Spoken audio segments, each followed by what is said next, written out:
Hello ladies and gentlemen, and welcome back to the SQ1 Champions League. We are on to week 5, and thank you very much for joining us on this YouTube video. I'm of course Viper, I'm joined by Varus, and we've got an absolutely cracking game for you today as Glorious Gaming are going to take on Black Rose Gaming in what many people will see as a top half, or at least a top half clash. Varus, how are you doing this evening?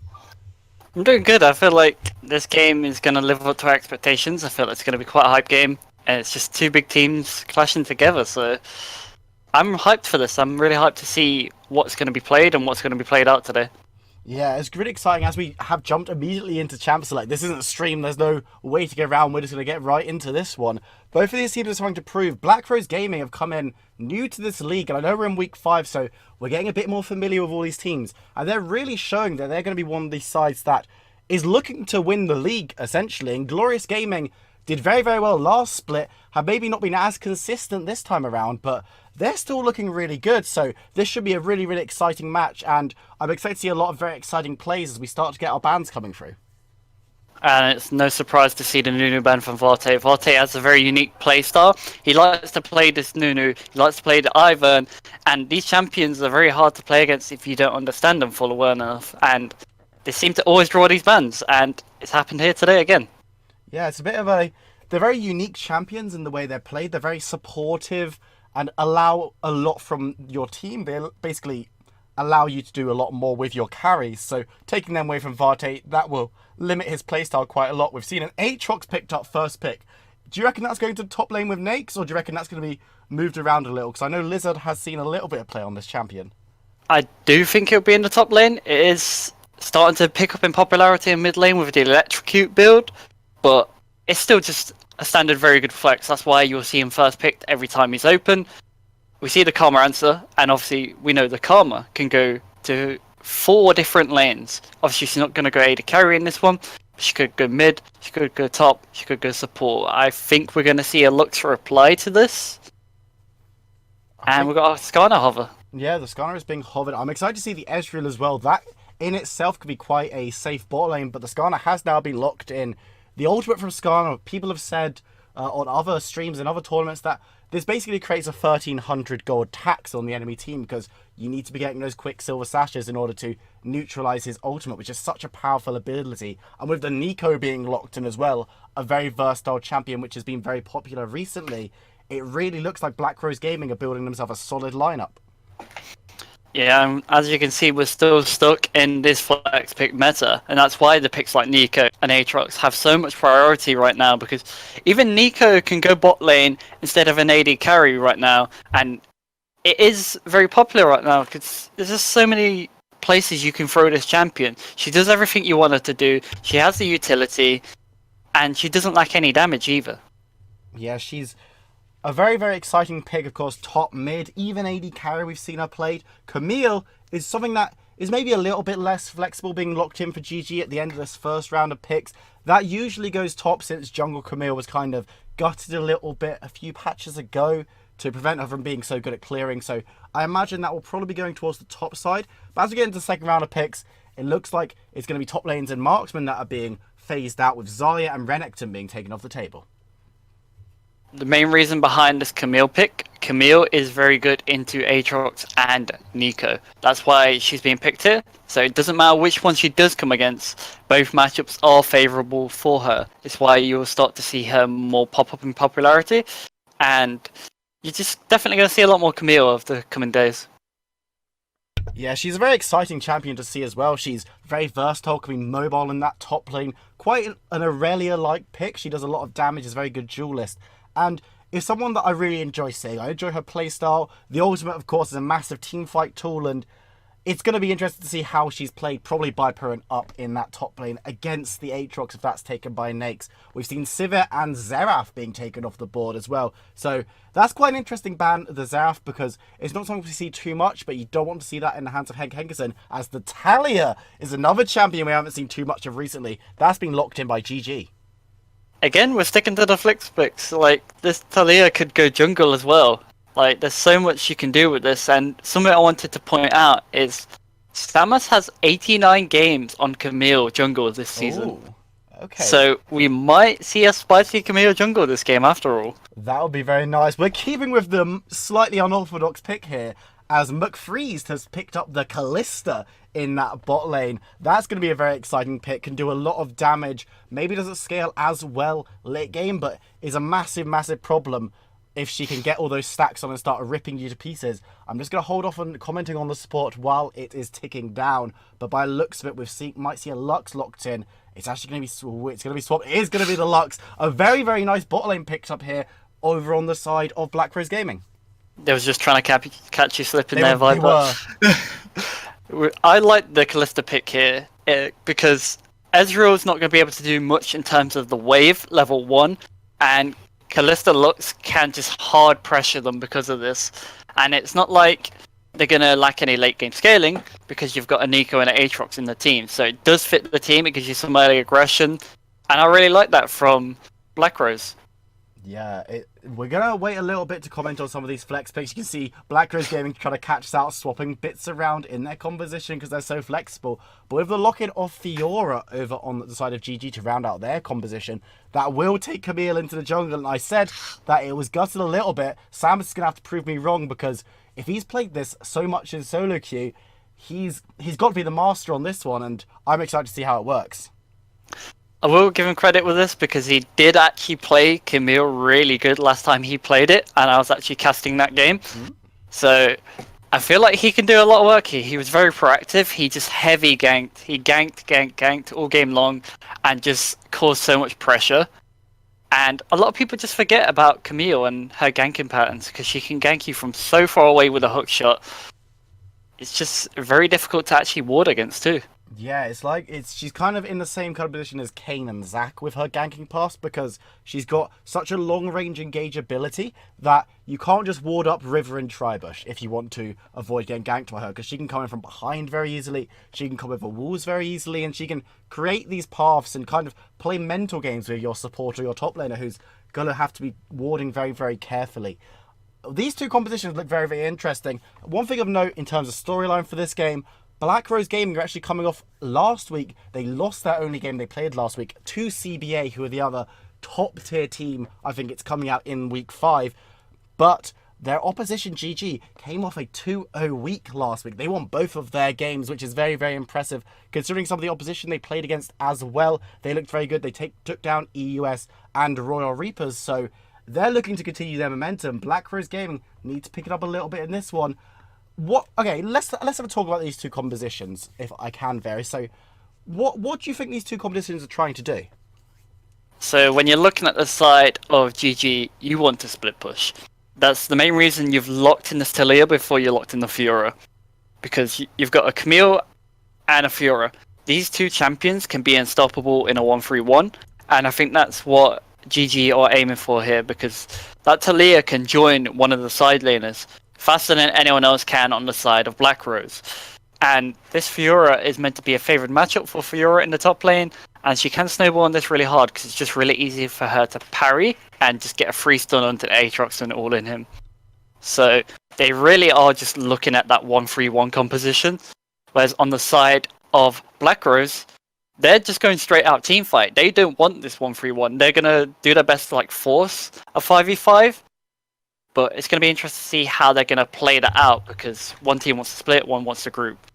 So it's going to be what situations can be forced by either side. When you're on the when you've got that team fight composition into the split push, it's very easy to say, well, just force the fight 5 or 4v3 in the mid lane or wherever they're grouped in order to stop their split pushes. But that's easier said than done when you've built a composition that can disengage very well or can siege very well in order to stop you from being able to just force these fights. And if you can get a little bit ahead on these kind of split push comps, it does mean that you can sometimes win these fights that are 4v5, 5v5, or 5v5. If you're getting ahead enough, the composition starts mattering a little bit less in terms of that. So, do we have any early game predictions, Varus, or are you going to keep yourself to yourself until we get into game? I do expect early kills on the side of GG just by the terms of their comp. I expect the Camille to either early gank top or mid. I don't expect it to be anywhere towards the bot lane. Camille would still do standard start red buff, and maybe cheese gank top or mid. And despite the level 2 sort of meta being changed, it still works really well on Camille. You still have the damage, especially with this PTA. So I think that's the main focus from GG. I don't expect much like clashing between these junglers. I feel like they're going to jungle away from each other to start with, and then it's going to go from there. And in terms of Black Rose, I just suspect full-blown aggression from the bot lane. They don't have TP. They just straight up want to fight. They got Halo Blades and Callista. They're just gunning for the early game. They want this all in. Yeah, it's looking like it's going to be an interesting game. We are seeing now on our screens the kind of summoner spells and the keystones that have been taken over. There's a couple of more interesting picks that I want to look at. There's the Grasp of the Undying has been taken up by the Fiora, which is of course a little bit of an interesting one. As we do jump into game here, ladies and gentlemen, we are in week 5 of the SQ1 Champions League. GG versus Black Rose Gaming. Black Rose Gaming, of course, are over on the blue side with GG on the red side. Thankfully, a couple of players have those tags to really help us out in this one. What do you expect to see very early? Where is the first bit of action going to be, Varus? I ask this to every colour caster I work with. Where are we going to see the first blood? Top lane. 100% top lane, I'm saying this game. Although I think the aggression from Black Rose is going to come out. If you're a smart bot laner, you're going to see that. You know they've got Callista. You know that's going to happen. So I still feel like it's going to be the cheese gank onto top lane. And I still feel like that's where the first blood's going to come from. Also, something I wanted to touch on. You mentioned the grasp on Fiora. So I wanted to talk about this a bit more. So in this matchup, you both kind of want short trades. So even as the Aatrox, I personally would take grasp. And you've been seeing this pop up in pro play a lot more, that people are just taking grasp on Aatrox into these matchups when someone picks this Fiora, picks Camille, picks laners what will beat you, basically. So, and grasp on the other side of Fiora is just really easy to abuse. You can just get it up on minions, Q, get the grasp, back off. And it's just really nice trade to start poking down your laner. Okay, that's a I'm really a top laner. I don't play these kind of champions, so it's really good to have that kind of insight into the role. As we do now get into the match, 1 minute 30, we are heading this one off. We're seeing standard starts on the top side for both of these junglers. That could mean that they're looking towards bot side for the first ganks, but with Camille in the jungle, it could be more cheesy. She could be going for something a little bit more proactive, as she's moved instantly, not trying to get a quick clear, moving towards that bot side. Skarner going for the more traditional clear up there as we get a bit of aggression in that bot lane, as the Whisper taking a little bit of a beating. So what's cool to notice is there's no wards been put down early game by the side of Black Rose. They've entirely just disregarded the fact that Camille could actually cheese gank and just said, yeah, we're going to challenge you on that. Whereas the side of GG, they have 2 wards in the river just to see if Skarner does go to contest. So it's very interesting to see that. Yeah, we might see action in the bot lane once again. Here's Samus looking for that early gank flash, already used by Callista, but the Ignite will be run down. She's going to have to hop away from that one. She won't be able to. It's going to be first blood picked up by Rakusho on the Karma. The teleport's coming in from Lizard. Does manage to get the route onto Ezreal. We're going to continue this fight. It's still a 3v2 though, and Lizard might have made a mistake. Has to flash away as Samus looks for the hook shot. Does land it, but the Ignite will go onto her as well, forcing her away. Rakusho going to put down 1 or 2 parting shots. But that is a lot of action in the bot lane. I thought you said it was going to happen in the top lane, Varus. Yeah, I'm wrong on this one, but it's mainly down to the Camille's pathing. Camille, she generally never does Raptors. That's normal. And Krugs do actually give her a hard time, especially early. So she just goes buff to buff, and then straight into a gank. And the hookshot flash is just so hard to predict, it's so hard to dodge. It's just a consistent mechanic, and once you pull this off, it more or less will always net you a kill, and they did it really well here. They got the flash out, they got the heal out, and it's just a free kill on the plate. They did manage to get rid of some of those important resources over on the side of Black Rose Gaming. They of course lose the flash, heal, and ignite from the bot lane. They do spend a couple of resources themselves, but importantly, you did notice as well the teleport was used down the bot lane from Lizard, so he's not going to have that one available. Nakes has also got no flash or teleport from that top side. He's having a little bit of a rough one against Perun up there, who's also lost both the summoners, so there was probably some action up there we didn't get to see. But it's definitely a very, very quick start with a lot of resources being used up as we're moving towards that 4-minute mark. Only 1 kill though.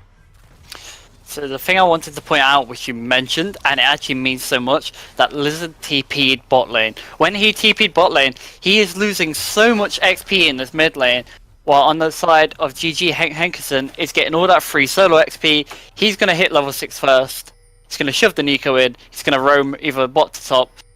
I think he'll roam bot with this. And then it's just going to snowball that lead even more. Oh, here's another gank coming in from Samus. Heats is the target. He's going to go down instantly. Whisper putting down the damage for that one. As Rakusho needs to be a bit careful with those Callista stacks. In the top side, Nyx once again takes what could be an unfavorable trade. That Grass Speed Undying is doing a lot of work, but here comes Vartej on the side. Not going to go for anything too much though, as another kill's picked up in the bot lane. You can see the burst coming out just from this bot lane. The Karma... Oh, we got more action Lizard before taking a lot of damage there. The Ignite is running down. Hankerson's going to pick up that one. Samus is all over the match, and he's proving that this pick can really work as Perrin is knocked up. Going to have to try and escape that one. Use a nice parry. Get some of those stacks off on her passive, but is going to be forced away. Doesn't want to take the extended fight against the Conqueror. But is Samus running the show? Yeah, we're not getting any time to talk. Every time we think about talking, Samus is just like, hold on a minute. I'm going to make something happen. And this is exactly what I talked about in the last game he played. He just went gank, gank, gank, gank, and it just works. People forget how Camille jungles. And because of this, he's finding so much success this game. Yeah, he's all over the map. He's pulling all the strings, of course. Has got assists on all of the kills that have happened so far. All 3 kills have gone over to GG early. And now he's going to be looking to get more of a lead because he's giving kills to everyone on his team except for Perrin. So everyone's getting a little bit ahead, so that's going to be very exciting. The one thing I would say over on the side of Samus is he is falling behind on farm to this Skarner, who hasn't really been that proactive, waiting for 6 in order to get his ganks off. But he's going to have to act soon, because otherwise he might just lose out in the jungle. The back has been cancelled there in the jungle, but that's just an annoyance more than anything. You can see the Skarner is sitting on 1.5k gold, so he will be back and get his Predator boots and his jungle item.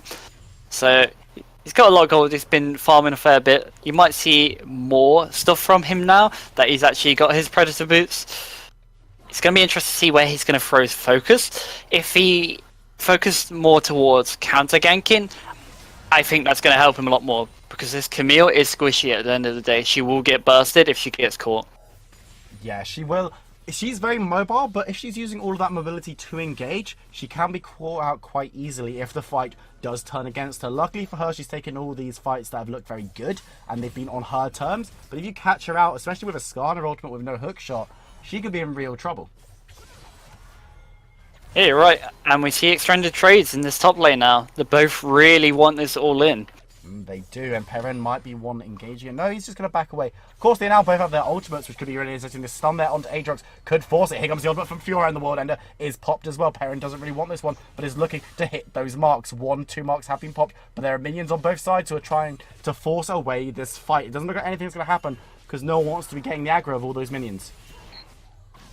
You can see exactly what I mean about this matchup. As soon as the parries hit, you'll see the trade, back off, trade, back off. She's just going to play around her Q, and every time she does hit this lunge, she gets 60% of the cooldown refunded. That's why she's literally just going to play around this cooldown. There's going to be a fight down in this bot lane. Heats is very extended, looking for something but not able to find it. Throwing that shit out and it will miss McFreeze. But no, Heats is able. He's allowed to walk away. It looks like the 2v2 isn't wanted that much by GG, so they're going to be...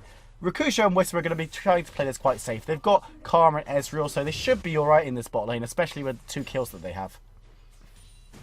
You'd think so, but at the same point, anything can happen still at this point. We have the TP coming back up on Lizard.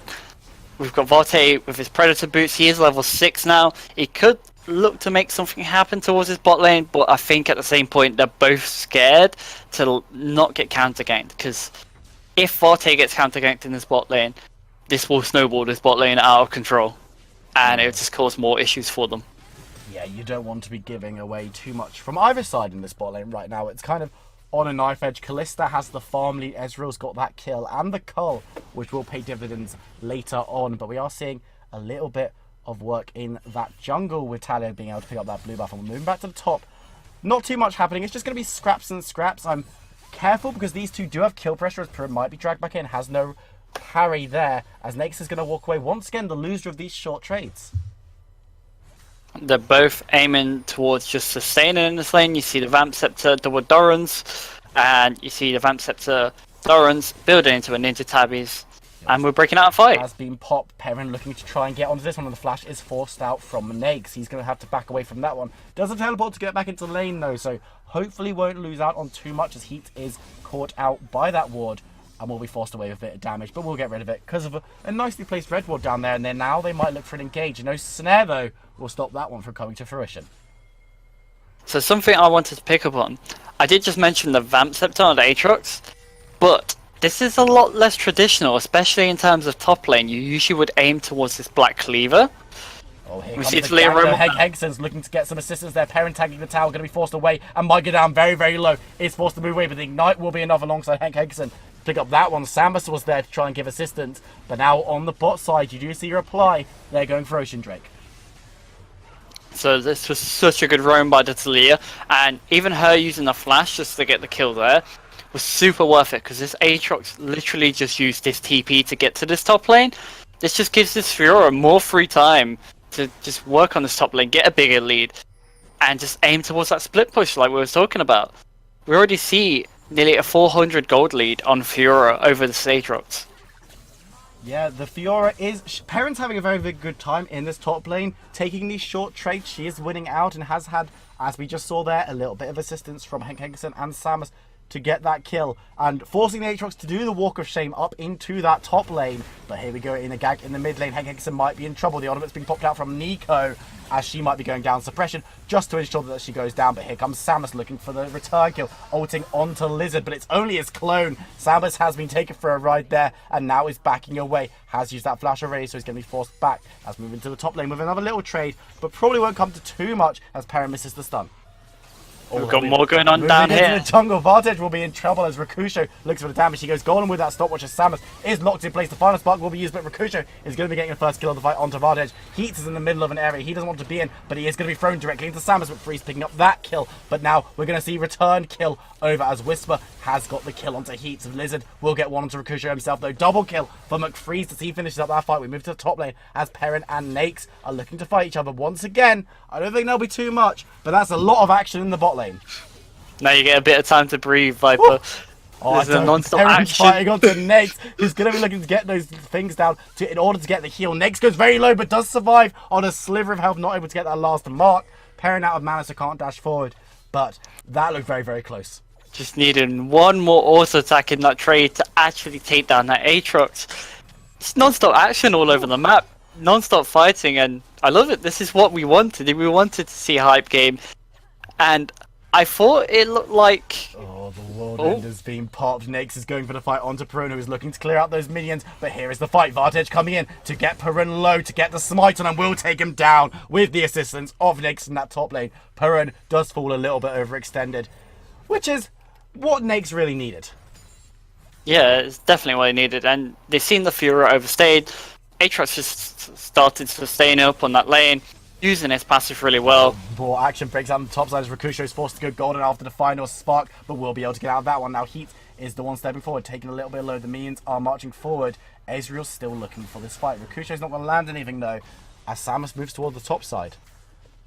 This is the type of game we expect when it's two of the better teams colliding together.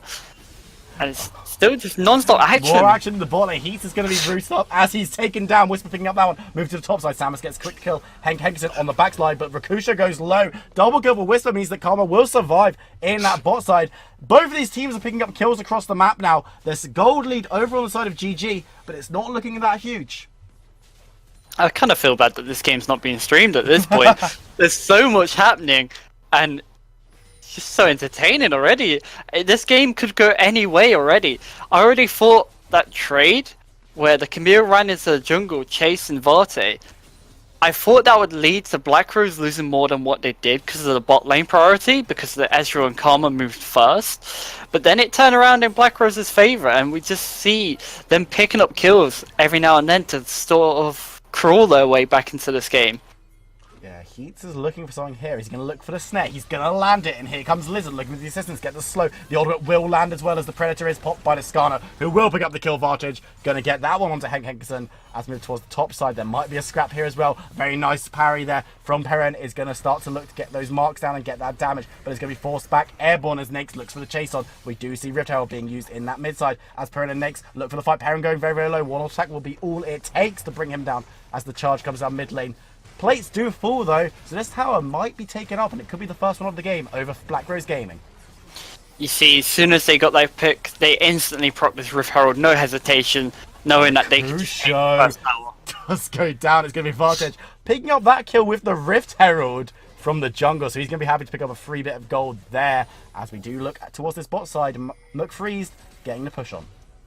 I think just this game, one route, and you're going to be rooted forever. The Nika route, especially when it's empowered, just lasts for so long. It just guarantees that that Lux is just going to hit a full combo on you too. And Lux is no stranger to damage. No, Samus might be the next target on the route menu. Going to be forced to use that blast gun away, but there are so many members of Black Rose Gaming here. She is just going to fall. It's going to be taken down with Whisper picking up the kill. We're going to move towards the top side as Perrin is going to start a fight onto Nakes. They're going to go 1v1 once again. The wall ender has been popped as Perrin is forced to back away. No revive, remember, if he can't get the kill on Perrin though. So isn't going to look for the tower dive too much in this situation. You can see how much this matters that the Aatrox actually got ahead in this matchup. He's not being forced away, and it just has more pressure to be annoying. Lizard taken down there as well, trying to use that ultimate, but a little bit slow to get that shield. Action's just happening all over the map right now. Whenever they're like, we don't want this analysis, we're just going to keep running it down and fighting, because then we only get to hear Viperoon's sweet voice, which is all that anyone wants at the end of the day. It feels like the case, yeah. I feel like you're going to need a lot of water for this game. Oh man, I'm going to need it. It's going to be a long one, and we've got a game after this as well, so it's going to slow down a little bit as we get towards the 20-minute mark, so because there's going to be stuff like Baron being there, Dragons there as well now, this Mountain Drake. Teams are usually a bit slower when these objectives are up, trying to dance around them in order to confirm them, as we do see another tower going down in that top side. This time it's taken up by Perrin on GG. We're just going to see a dance around this Rift Scuttler. Every team just wants this dragon. You don't want to give up a mountain dragon. I do think it's the best dragon in the game, and I'll easily contest anyone on this statement because it just matters so much. Like, taking towers is already one thing, and how fast you actually melt Baron with this buff just is so significant that it's the top Drake that it should be always prioritized. It is a good Drake. I'm partial to a bit of a Cloud Drake myself, because you spend a lot more time running than you do doing damage to objectives in this game, so you get more bang for your buck with a Cloud Drake, but most people don't agree with me on that one. So I'm happy to be disagreed with. Funny enough, I would actually agree with the Cloud Drake too, because the amount of times you'll think like our rotation's going to take like 8 seconds for them to get from like mid to top, just off the top of my head, right? Yeah. But then when you got Cloud Drakes in the situation, it can literally make the difference from it being 8 seconds to like 3 or 4 seconds, and it's just that much easier to catch people out once you've got multiple of these. Yeah. So I do actually agree with you on the statement. I like that. Thank you. I feel validated in my statement now, as we're moving towards that top side. Nakes and Perrin aren't going to be involved in this kind of scuffle down towards Dragon. They've both got teleport, so they can use it if they really want to, but they're just going to keep scrapping and trying to get the push on in the top side. Nakes has got a little bit more in terms of pushing, but Perrin, they both got the towers up there, so they're just going to be chilling up, getting some damage on each other and hoping that no one else spoils their party. You can see both teams are just trying to farm to their second items at this point. We nearly have the Morello finished onto Leah. We nearly have the Twin Shadows on Nico. As soon as we see this, I think we're going to see more action, because you can just see a lot more things forced, especially with a Glacial Augment being in this game. It's just going to matter so much more, and we do have the Twin Shadows picked up right now. So I'm going to expect something to happen towards this bot side around this dragon. As soon as the Twin Shadows catches someone out, you're going to see that Skarner just go at them. Speaking of caught out, Heats is taking a lot of damage there from Hank Henderson. Here comes Recruiter looking for that final damage. Uses the flash but won't get the kill onto Heats. So a big resource used from the Lux, but from the Karma, but flash on the Spore isn't too much in it to exchange for a kill. Sadly, they just didn't quite have enough damage. You can see how vital that block was from the Skarner. If he did not block that Mantra Q, that Lux would be dead right now. And she would not be up for this dragon.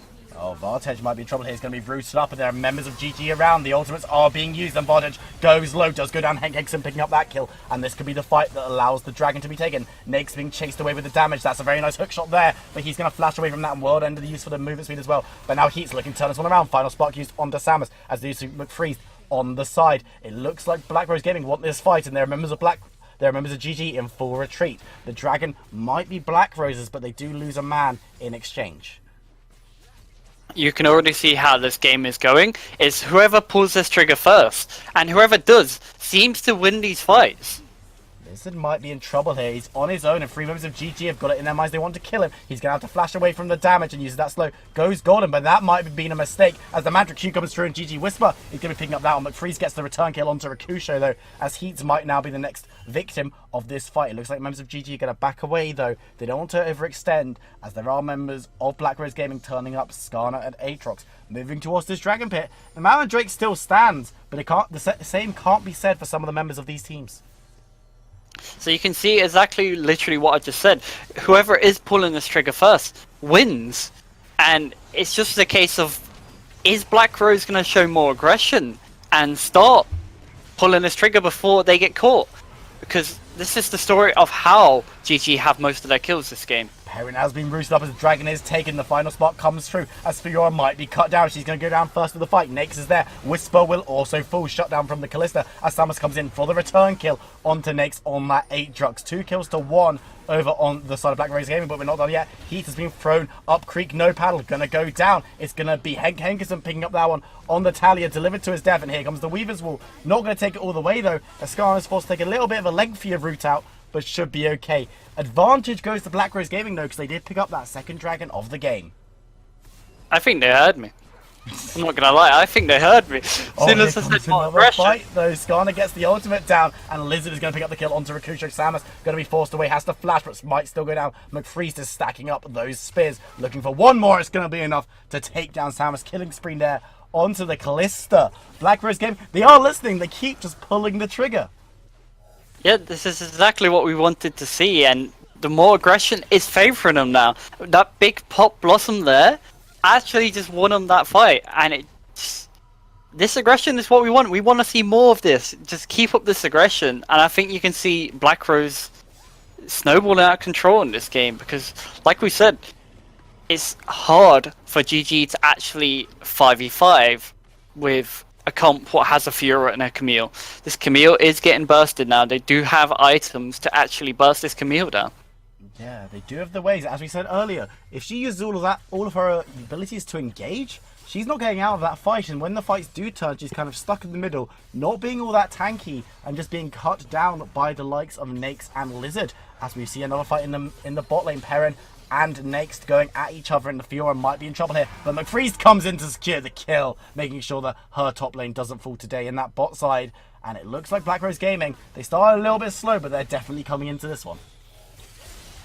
Yeah, and we see the Nico being bursted by Ezreal. There might be another fight here as the final spark comes through. Vartej is going to kill Whisper. Samus holding on to that engage, doesn't want to use it, as 3 members of Black Rose Gaming look to move around mid lane, and they're going to go for Crucio on this Karma. He's pretty squishy, will go down. Who will take it? McFreeze, of course, is going to grab that one. That's his 7th kill of the game, and this Callista pick is definitely coming online. You see the Fates call straight into a light binding. Just such a consistent combination, because as soon as you knocked up, the light binding comes straight out and hits every time. And this is something what might have just been overlooked by teams, not considering that Callista is still a champion in this game. Samus might be in trouble here. He's been caught out by Vartej, and there are members of both sides here to support. Hengangson looking for a bit of damage, but it's not going to be enough as Samus does fall. That's McFreeze's 8th kill of the game as the ultimate comes through from Ezreal, but it's not going to do enough to assuage them from this red buff. It could be stolen away by Hengangson. It won't be. It's going to be picked up by the Callista, and now Baron, they're going to clear vision out at least, and they might even look to take this one. I think Skarner's the last person you want to trap yourself in a cage with. You see him just literally impale Camille, no hesitation, and just bursted straight away. Like, we're just talking about how squishy she is, and she used everything to get in. This is going to be a big contest on the Baron as members of Black Rose Gaming do go low and they're going to be forced away from the Worm. Next is going to try and keep it ticking over, and they can do a lot of damage to it with McFreeze, but the rest of the members are very, very low. Will the Baron fall? It will. It's going to be taken up by Vartage on the smite. Lizard looking for the engage with the ultimate as Nakes looks for the takedown. The final spark will do damage, but the first kill is going to be on Hank Henkerson. He's going to get a kill onto Aatrox as 4 members of Black Rose Gaming look to secure their Baron buff, but Hank Henkerson putting up a wall, trying to cut them off. It's not going to be a correct one though. Perrin gets a nice tower on the bot side, but 4 members of Black Rose Gaming do escape with that buff. A smart decision not to follow that Weaver wall. That would have just led to more of a loss by the side of GG. But they do get 2 towers for this. They do get some sort of trade-off, and they're sieging another. They are sieging another, and the Baron buff won't help if you haven't got minions there to support. Members of GG, though, they're going to have to back away from the Black Rose defenders, who are now going to look to try and get this power play up and running, because recently they've fallen a little bit. They've still got a gold lead, but it's nowhere near as much as it was a few moments ago.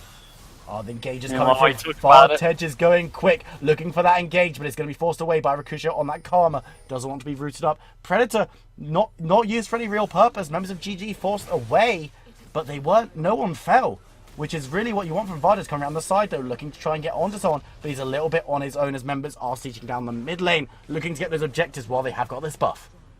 That was actually so important by Skarner there, what he just did. He stalled their recalls, and it just matters that much to get that tower. Now they're going to rotate to top, get another tower. They might back off and start rotating around, because you've got Aatrox pushing bot now. He's going to siege that tower, so you're going to get 2 towers on the sides. Then they might converge into mid and then look for picks, because you're stopping them split pushing in any way you can. We've still got the Skarner lurking towards that bot side, so it could be a force on this Fiora. There could be a couple of guys looking for the Fiora. Members of Black Rose Gaming are sitting on that top side. The dragon is taken away. That is going to be an Ocean Drake. No, Cloud Drake. It was either Cloud or Ocean being taken away. No, neither really matters. We've got a Cloud Drake coming up next. That Ocean Drake's going to be really good for sieging down these objectives and these towers, as well as the dancing around Baron when it next comes up. Cloud Drake, of course, we said, very, very good rotation. Vartage is looking to get something, a bit of vision away from this Baron area. I'm just waiting to see where the action kicks off, because I can feel there's tension brewing as Perrin and Nakes are going to start fighting once again. Perrin doesn't win this fight as we move towards top. Like Samus is melted so low, the final spark will not be enough to kill her, but it is very close as that top tower does fall to BRG. Nakes on this bot side trying to get the split push across the map. It doesn't look like we're going to see a fight just yet, as Perrin and Nakes going for a skirmish using his ultimate splash away world ender, and now Perrin might be the one having to retreat. He's got a tower for support, but is going out of it into a mini wave to try and get this fight. Does get the heal as we see the Weaver's Wall coming through, but Perrin might be in trouble as we see Hank Henkerson coming through. It's going to be Nakes falling, but members of Black Rose Gaming are sieging down this mid tower, trying to crack open the base. They might be able to do it on this push. They will be able to. Is there an engage coming from this one? Hank Henkerson gets the slow onto Vartage with the Q. He's going reasonably low. Might be in trouble, but the rest of the CC does not land. He's going to be able to get out of that one. Trading your top laner for an objective. You can see that's the idea, what GG wanted to aim towards. They really wanted to aim towards getting that Talia to come to the side lane to aid this Fiora, but it's too late in the game to actually be doing this. And because you do this, you lose an inhib tower instead of a tier 2. I think it was a little bit of like in the heat moment, because I would prioritize that inhib tower always. Instead of a tier 2, you lose a tier 2, it's fine. It's the least you'd want to actually lose from a Baron push. Instead you lose an inhib tower, now your inhib's open, and you're going to see a lot more action around this inhib. Yeah, you're going to see a lot more action moving towards that mid lane, because getting the super minions up is so important. Members of Black Rose Gaming looking towards an engage. Heat and Vartage, the 2 guys you want to be a bit scared of if you want to get engaged on, because those roots and that ultimate from Vartage, they can spell disaster and death for most members of GG if they're caught out of position. Lizard getting a bit more of a clear off in this jungle. Baron's not too far away, just under 2 minutes. So these 2 teams, while they're not going to start setting up immediately, a bit of vision around there isn't going to go amiss. Yeah, you're right, and they're just looking to take full vision control where they can, and just deny GG any vision of their own jungle. So you're going to be scared to even face check this. You've only got 1 blue trinket up, and you've only got 1 blue trinket on your team, actually. Next might be in trouble. He's rooted up under half health. Needs to get that sustain, but he's not going to be able to get it. He is going to fall as we see Vartage jumping in, getting a member, getting Hank Henderson is going to get the stun, going to get the kill. Shut down as the flash forward from Lizard will do a little bit of damage, but not enough to start off the fight in earnest. 1-for-1 trade in that bot side, but they're looking for a siege. Black Rose Gaming don't have Baron anymore, but are looking for the fight. Rakujo looking for the root onto Heats. Will land it, but moves quite far forward to do so, and might be melted down. He's going to fall. McFreeze is doing so much damage. Team rushes forward, using those steps to try and get towards the enemy. Will not be enough, but now they're moving towards this mid side. As you said, Inhibitor might be next on the menu. You can see there's no hesitation from this Kalista. You show the aggression of what you need to do on this champion. This is how you have to play Kalista in a modern game. You can't be passive. You always have to be aggressive and just make stuff happen. And one misstep by Karma, instant force by Kalista. And they're looking towards his Baron now. Yeah, the Karma can't really be engaging the same way she was earlier in the game because she will just be melted through. The Baron is up in 20 seconds, so a very quick reset coming through from Black Rose Gaming. They want to try and get their items and get back before it's taken away. But members of GG, they're moving there very, very quickly. They know they need to get on this one quickly to get some vision before the members of Black Rose Gaming turn up. We could just see the Aatrox just taking more control in this bot lane now because you see the item differences. Aatrox is nearly on his third item to Fiora's 2 items, so it's going to be really hard for her to put up with this Aatrox. So, right now, Black Rose are just going to play around this. Yeah, they are going to have the 1v1 on the bot side. Can anyone get an advantage? Hengson has turned up to try and keep Nyx down. Lots of damage coming on to Perrin though. The heal might be enough to keep him alive. It will be as Hengson picks up the kill. But now they've committed 2 members to the bot side and there's no teleport on Hengson in order to get to this Baron. It might be picked up by Black Rose Gaming. With Kalista, they can do a lot of damage to it. The ultimate comes out from Ezreal, but no one's low.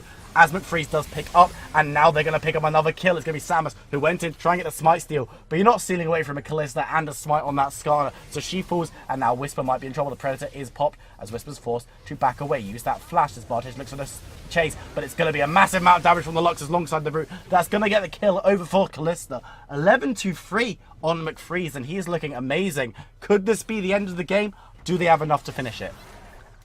Can see such a massive light binding will actually hit there, and because of that they're able to get more, and they should be able to finish this game right here. They committed 2 members for the Aatrox, and there was no hesitation into getting that Baron. Now they're looking for the end.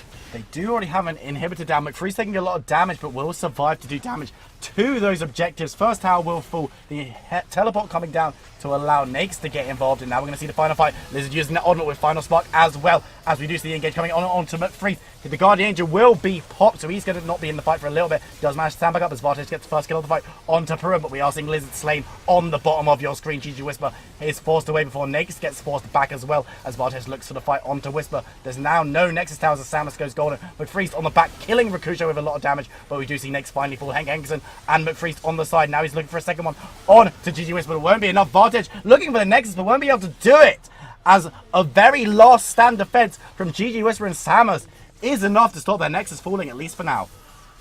You can see how well both teams actually played this fight, but as soon as that Kalista went too far forward, there was no hesitation by the Camille to use Hextech Ultimatum, got that GA down, and then you seen what Camille did on the backside of that fight. She stayed as the distraction, like she was in the backline saying, you have to focus me, you can't end this game. And because of this, they actually delayed this game. They have another chance of trying to make a comeback. They do have a chance. They don't have many objectives left. Their tower... They've still got towers on 2 of their inhibitors, but they haven't got any on their Nexus. They've got to be careful. There is a ward in their base and a teleport available on Lizard. But they are now having to clear out Samus, looking for the 4th dragon of the game. Just going to quickly grab another Cloud Drake, which will be nice for that movement speed. But GG, they're going to be able to clear out the vision in their base, but lose a dragon for it. They're going to have to keep defending with all they've got, because otherwise one lost team fight spells the end for their game. I would have liked to see another blue trinket picked up by the side of GG, because I do think at this time in the game it's a bit too late to have 2 yellow trinkets. You need to be able to scout without even needing to go close, because they have an instant catch from the side of Black Rose, and we're seeing them utilize it every time they could. Every time they've seen someone out of position, we've seen the Fates Call into a binding, that's a pick, or we've seen the Predator into an Impale. So I do really think they need to have another blue trinket by now. Yeah, a little bit of scouting never goes amiss. It looks like Black Crows are moving towards that bot side. This is where their next target is not looking for the end necessarily. Looking to choke out Glorious Gaming. Samus jumps forward, gets the engage onto Negs, but doesn't really want it and is forced to back away. Isn't going to be dragged forward though as Vartej looks for an engage. The ultimate from Lizard doesn't hit anyone either, but Samus is suppressed. He's going to be pulled into the scene, but Freeze on the side getting onto Perrin as well. As the first kill goes over to Hank Henkerson in the fight, Lizard is the victim. As see a GA falling for GG. The tower goes down though, and Black Crows Gaming looking to take advantage. They've got a member down, but they're not out of this fight yet. They're going to get the second inhibitor for free, as we see Rakusho going to have to use that cleanse to get away from an engage. Next is forced back though as he is slowed. The members of Black Crows Gaming being smart, don't want to overextend. They've got another inhibitor down, so they're going to be able to push onto the base whenever they want. You can see how smart they played this. They let the minions play around mid lane, and as soon as the Camille looked to move on their Aatrox, they made something happen of this. It looked like it would be in GG's favour, but Black Crows played to their strengths, played Samus towards has them been picks. caught out. Overextension when McFreeze picks up that kill. That is a big loss for GG because he's down for the next 45 seconds. It's going to be a 4v5 as soon as the Lizard is up. And are we going to see the takedown coming in from BRG while Samus is dead? BRG are just going to hard force his mid lane now. There's nothing to really stop them. There's no Hextech Ultimatum left. There isn't no engage on the side of GG. But Black Crows Gaming do have the engaged. Lizard moving forward, looking for a route, but won't be able to get one. It's going to be forced away a little bit by the Ezreal, but the second inhibitor will fall. Now we're going to have two lots of minions running into the base as Nax moves forward. Nice play from Rakusho to get away from Nax, and Hank Henkerson's going to even out this fight 4 for 4. Look at the bot side. McFreeze is getting on to Perrin. Perrin going low and will go down. McFreeze winning that fight as we see Rakusho cut down in his prime by the Scorpion. Heat is going to go down. Whisper has to flash away from going down himself, but 3 members of Black Rose Gaming do survive. There are still 3 members of GG to chase them off though, as we do see Samus come up looking for an engage. Gets on to Lizard, and he might have enough damage to take him down. Flash there from Lizard. Won't be enough as the Hextech Golden Maiden comes through and takes him down. Vartej will now need to be careful. Doesn't want to go down. Is looking to use that blast cone to get away. Hank Henkerson getting the slows down though as he burns away and goes down. Whisper picking up that one. Very, very well played from GG. They won that fight and kept themselves alive, but look at the minions. They're crashing into the Nexus.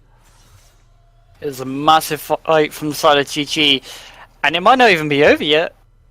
Hank Henkerson does get back to defend against those minions as McFreeze is forced away. Samus and Whisper looking to chase on and get onto him as he tries to do the blue buff. Samus doesn't get the engage from that hook shot and is going to be forced away a little bit, but does get the blue buff away, so that's very, very well played from him. McFreeze is going to go away. It's going to be 2v1 as there's no knock up there as McFreeze is looking to hop, skip and jump away. Won't be enough though as he's cut down by Samus on this Camille. GG Whisper there with the assist to turn it into a 2v1. Perrin did use that teleport though to get into the neighborhood. Is Baron going to be next on the menu? 3 members of GG are there with 2 on base duty. Lux and Aatrox looking to contest this one. This could be it. This could be the decisive play as Heats and Nakes are there to contest. Baron is going to take members low as GG do get out of that one. It's going to be picked up by Black Rose Gaming. It's not. It's going to be allowed to reset as members of GG are going back. Don't want to be too involved with this one. A couple of them are staying though, but it is just Camille and Fiora around that Baron. This game is got it all. GG are defending with their lives. Yeah, and you can see both teams are actually playing really smart. As soon as that Callista shown towards that Camille, they stalked her. They knew that Callista would still be lurking around because that Baron was coming up. And because of that, they flanked her, they caught her out. You've got an Iceborne and Ezreal, just makes it that much easier to stick onto this Callista. And because of that, they get the pick, but they know they can't commit for more because that Nika was alive. If you get trapped in that pit with a Pop Blossom, that could be GG, and they didn't want to take that risk. Yeah, you don't want to be losing out. Any misstep from anyone could result in the game ending for either team. Realistically, with all the push that's going to come through from GG as well, it looks like BAM will be started up by Black Rose Gaming. Vartej is going to be able to tank out this one, and they do a lot of damage. Remember, they've got a Mountain Drake, but there are members to contest from GG. Black Rose Gaming are going to have to be careful, but the Baron is very low. Teleport coming in for assistance. That is going to be Nakes on the bot side looking to turn it into a 5v5. 5. Perrin off to the side. Baron is still at 4k health and is going lower and lower. Henkson's putting a bit of damage in from the backside from GG, who will get this one. It's going low. Samus jumps in the pit and steals away the Baron. Nashor will get the ultimatum off before he goes down. He is shut down there by the Callista, as Rakujo is going to have to be careful. He's going to be chased off and will fall. 3 members of GG do manage to escape, though, currently, and now Baron, but 5 members of Black Rose Gaming are going to look to force in the end of that play.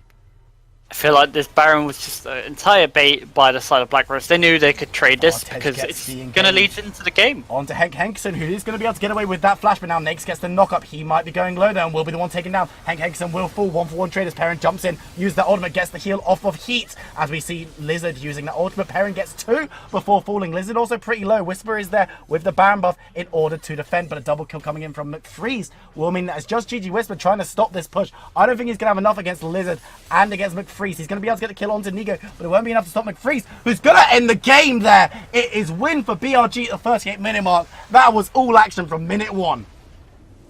Yeah, this is the game we expected to see. We expected to see all that aggression, and that is what we got. We got no even time to even analyze much of this game, because by the time we talk about one thing, something's already happening. And both teams just played a really smart game. Despite the Aatrox being 1 and 10, I feel like Nate did have a good performance. He did cause a lot of pressure in the side lane, and because of that, he did make a lot of stuff happen. I just really wanted to point this out because, like, deaths don't mean everything. And when you're constantly causing so much pressure for your team, that matters a lot. Especially when you're just giving Callista the freedom to do what she wants in this game. Yeah, absolutely. Like, the pressure from Nakes was pretty incredible. Perrin as well on the opposite side was doing the same kind of job. These two were going bot lane, and their scores, the scores look bad from both of the top lanes, but that's because when you're drawing pressure, you're drawing people to you, you're forcing yourselves into 1v2s and 1v3s. And both of these top lanes were a victim of, we're going to start a split push, and we're going to force people to come and kill us. And if your team's plan is for you to die as a sacrifice for getting Baron or for getting objectives the other side of the map, your score isn't going to look great. But if you look at the damage numbers, Aatrox, 2nd most damage on his team. Fiora, 3rd most damage on his team. It's looking very good from Nakes and from Perrin. And both of these teams could have won this game. It was very, very close. And it was Black Rose Gaming at the end, but GG, they can hold their heads high. That was a really, really great performance from them as well. And one member I did want to highlight from the side of GG, Henkerson, had an amazing game on this Talia pick. The amount of picks he actually got for his team with the Unraveled Ground to actually keep his team in the game was actually insane. He did this time after time in this game, did nearly 50k damage. That's a significant amount. It's 48 to be exact. The closest to that was 34k. Yeah, he was on fire on this Talia, but in the end of the day, couldn't actually bring himself the win. It will be Black Rose Gaming picking up that win against Glorious Gaming in Week 5 of the SQ1 Champions League. I would like to thank you very, very much for watching this YouTube video. If you have enjoyed it, we've got tons of other videos on this channel from this split and last split. So just, you know, go on. You can watch another one. It's all good. Some of them are cast by us. Some of them are cast by other casters. I won't endorse them, but I'll endorse us. We're the best. I have, of course, been Viper, and I was joined by Varys, who helped me out when I was allowed to breathe in this action-packed game. And I'd like to thank you very, very much for watching. Make sure you tune in again very soon for some more SQ1 action.